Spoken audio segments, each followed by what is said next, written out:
सुप्रभात दोस्तों, कैसे हो आप सब।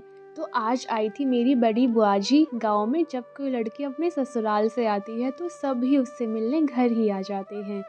एक दूसरे के हालचाल पूछते हैं, कुछ अपना बताते हैं, कुछ उनका सुनते हैं और पुरानी यादों को ताज़ा करते हैं। और आज मेरी मम्मी भी आ गई थी। मैंने किया उनको तैयार शादी में जाने के लिए। उसके बाद मैं चली गई ऊपर आंटी को रेडी करने के लिए। फिर मैंने नीचे आके देखा तो मम्मी के मन में पता नहीं क्या आया, उन्होंने दूसरी साड़ी पहन ली। उसको चेंज कर दिया था। और अब आप ये देखो, ये है हमारी गली कितनी लंबी है। ये मेरे पीछे मेरी बुआ जी हैं और ये है मेरी मम्मी। मुझे ये लोग शादी में लेकर नहीं गए थे, वैसे मैं खुद ही नहीं गई थी, इन्होंने तो कहा था। फिर ये सब लोग रात में आ गए। शादी के बाद ये सब थके हुए थे, सबको सर्दी भी लग रही थी, तो मैंने सोचा क्यों ना सबके लिए चाय बनाई जाए मसाले वाली, ताकि सबका मन खुश हो जाए। फिर मैंने सबको चाय दी। चाय देने के बाद सबसे पूछा कि शादी कैसी रही। सबको शादी में बहुत मज़ा आया और आज तो इसको भी चाय मिल गई क्योंकि इसको सर्दी लग रही थी। फिर थोड़ी देर सबने चाय पर बैठकर चर्चा करी और फिर थोड़ी सी चाय मैंने भी पी ली क्योंकि थोड़ी ज़्यादा बन गई थी, तो मैंने सोचा क्यों ही फेंकूं। फिर मैंने अपना फ़ोन चेक किया जिसमें मेरे 100 सब्सक्राइबर्स कंप्लीट हो गए थे। मैं बहुत ज़्यादा खुश थी और बस तभी मैंने अपने फ़ोन का कैमरा ऑन किया और इस पल को रिकॉर्ड कर लिया अपने पास।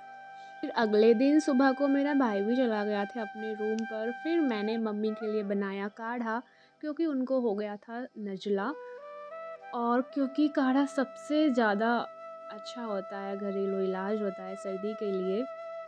मैंने काढ़े में डाला तुलसी के पत्ते, अदरक, दालचीनी, लौंग और पानी। आपके घर में भी किसी को सर्दी जुकाम हो तो यही पिला देना। उसके बाद मैंने सोचा क्यों ना आज कुछ अच्छा काम किया जाए, तो मैंने लगाया अपने बालों में घर का बना तेल, जिसमें मैंने सारी प्राकृतिक चीज़ें मिलाई हैं। ये बालों के लिए बहुत फ़ायदेमंद है। मुझे जब भी समय मिलता है मैं अपने बालों में तेल ज़रूर लगाती हूँ। तेल लगाने के बाद हल्की मसाज करना भी बहुत फ़ायदेमंद होता है। आज बहुत अच्छी धूप भी निकल रही थी, तो मैंने बाहर बैठकर ही तेल लगाया। और तेल लगाने के बाद मैं इसको 2 घंटे के लिए ऐसे ही रहने दूँगी।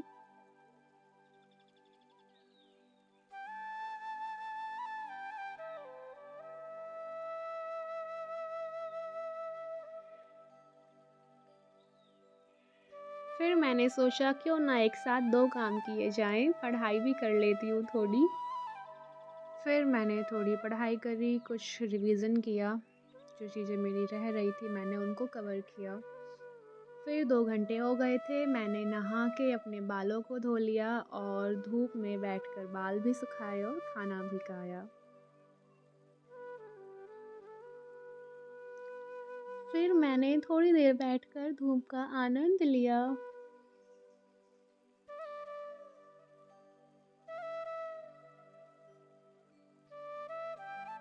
फिर मैंने थोड़ी देर धूप में बैठकर ही पढ़ाई की। मुझसे कैमरा ऑन करके अच्छे से पढ़ाई नहीं होती, अजीब-सा लगता है, क्योंकि ऐसे मुझे आदत नहीं है पढ़ने की।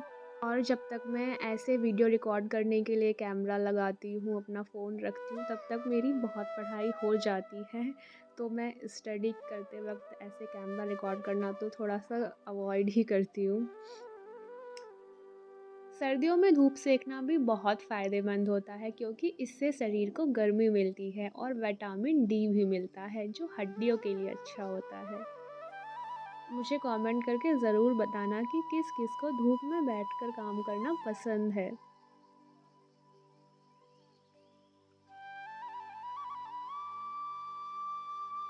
फिर धूप में बैठकर पढ़ते-पढ़ते मुझे थोड़ी नींद भी आने लग गई थी। मैं दिन में सोती ही हूँ 1 घंटे तो।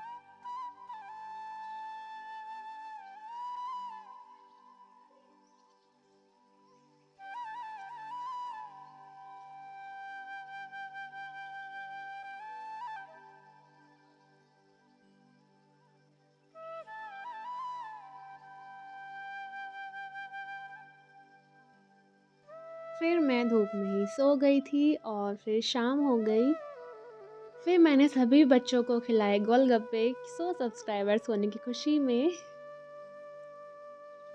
सबने भरपेट गोलगप्पे खाए और मैंने गोलगप्पे नहीं खाए, मैंने खाई सूखी पापड़ी। फिर शाम का समय था, मैंने एक ज़रूरी काम भी निपटाया, गाय का भूसा लेने आज हम गए थे साइकिल से। और ये ताला मुझसे लग ही नहीं रहा था, वैसे इसको जंग लगा हुआ है लेकिन फिर भी हम लगा ही देते हैं इसको। इस ताले को लगाने में मेरी मदद करी फिर देव ने। और अब आप लोगों से देव कुछ कहना चाहता है। सामने ही गोलगप्पे वाला खड़ा है, गोलगप्पे की पार्टी दे दो। 100 दीदी के चैनल को ज़्यादा से ज़्यादा सब्सक्राइब, लाइक एंड कमेंट करो।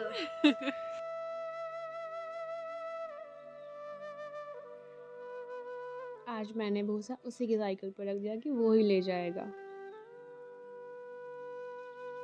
तो आज के लिए बस इतना ही। आशा करती हूँ आपको पसंद आया हो तो please like share and subscribe. मिलते हैं अगले व्लॉग में, तब तक अपना ख्याल रखें।